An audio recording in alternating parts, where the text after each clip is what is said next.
પવિત્ર રમઝાન ઈદ પર્વ નિમિત્તે મુસ્લિમ ભાઈઓએ નમાઝ અદા કરી હતી। સુરતના પ્રાચીન ઈદગાહ ખાતે અંદાજિત 1 લાખથી પણ વધુ મુસ્લિમ ભાઈઓ દ્વારા સમૂહમાં નમાઝ અદા કરવામાં આવી હતી। આજે મુસ્લિમોમાં ભારે મહત્વ ધરાવતા રમઝાન ઈદનો પર્વ છે। પવિત્ર રમઝાન ઈદના પર્વ નિમિત્તે મુસ્લિમ ભાઈઓએ નમાઝ અદા કરી હતી। સુરતના પ્રાચીન ઈદગાહ ખાતે અંદાજિત 1 લાખથી પણ વધુ મુસ્લિમ ભાઈઓ દ્વારા સમૂહમાં નમાઝ અદા કરવામાં આવી હતી। આજે રમઝાન ઈદના પર્વ નિમિત્તે સૌ મુસ્લિમો મિત્ર વર્તુળ પરિવારજન અને સગા સંબંધીઓને ગળે મળી પાઠવી ઈદના પર્વની શુભકામના પાઠવી હતી। આજે ઈદના પર્વને લઈ શહેરમાં પોલીસનો ચાંપતો બંદોબસ્ત ગોઠવવામાં આવ્યો છે। સુરતમાં મુસ્લિમ બિરાદરો દ્વારા રમઝાન ઈદની નમાઝ અદા કરાઈ છે। સુરતના મુસ્લિમ બિરાદરોએ વહેલી સવારે રમઝાન ઈદની નમાઝ અદા કરી હતી। રમઝાન માસમાં 30 દિવસ રોઝા રાખ્યા બાદ ચાંદ દેખાતા રમઝાન ઈદની ઉજવણી કરવામાં આવી હતી। સુરતના અલગ અલગ વિસ્તારોમાં વહેલી સવારે મુસ્લિમ બિરાદરોએ ઈદની નમાઝ અદા કરી હતી। કતારગામ ઈદગાહ ખાતે હજારો મુસ્લિમ ભાઈઓ દ્વારા નમાઝ અદા કરવામાં આવી હતી। મારું નામ ફૈઝલ રંગુની છે।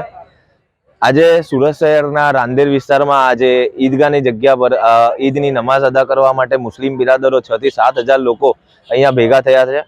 જે વર્ષોથી જે પ્રતિષ્ઠા રહી છે કે આઝાદી પહેલાની સૌથી જૂની ઈદગાહ જે ગણવામાં આવે છે એ ઈદગાહની જગ્યા પર આજે સુરતના ખૂણે ખૂણેથી મુસ્લિમો અહીંયા ઈદની નમાઝ અદા કરવા આવે છે। એ ઈદની નમાઝ જ્યારે અદા કરવામાં આવે છે ત્યારે 30 દિવસ સુધી મુસ્લિમ બિરાદરો રોઝા કરે છે અને ઈદનો ચાંદ જોઈને જે આજે પ્રતિક દિવસ કહેવાય છે એ ઈદનો તહેવાર કહેવાય છે, ઈદ ઉલ ફિત્ર તરીકે જાણવામાં આવે છે।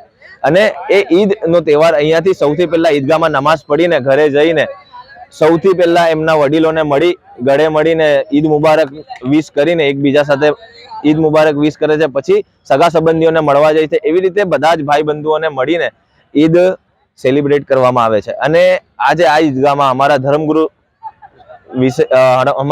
ધર્મગુરુએ આપણા દેશ માટે સુખ, શાંતિ અને અમન માટે એક મેસેજ આપેલો છે કે આજ આવનારા દિવસોમાં જે અમારા દેશ માટે ખૂબ પ્રગતિ કરે અને શાંતિ સલામતી સાથે એક ભેગા થઈને આપણા દેશને કઈ રીતે આગળ વધારવાનો છે એ રીતે આપણને અમને સલાહ સૂચન આપી છે।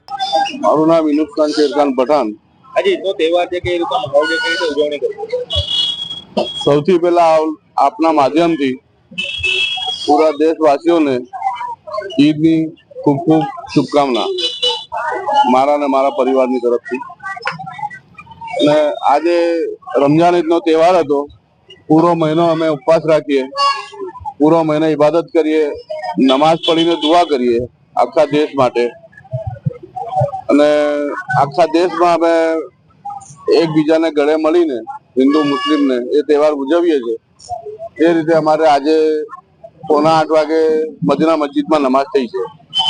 કોઈ પણ વાદ વિવાદ વગર નમાઝ થઈ છે, સારી રીતે નમાઝ થઈ છે। અને આગળ પણ ઈચ્છીએ છીએ કે એ રીતે જ અમારા બધા તહેવાર, આપના તહેવાર હળી મળીને અમે મનાવશું, એટલી મને ઉપરવાળાથી ખાતરી છે। Reporter Arvind Rathod, Janadesh news, Surat.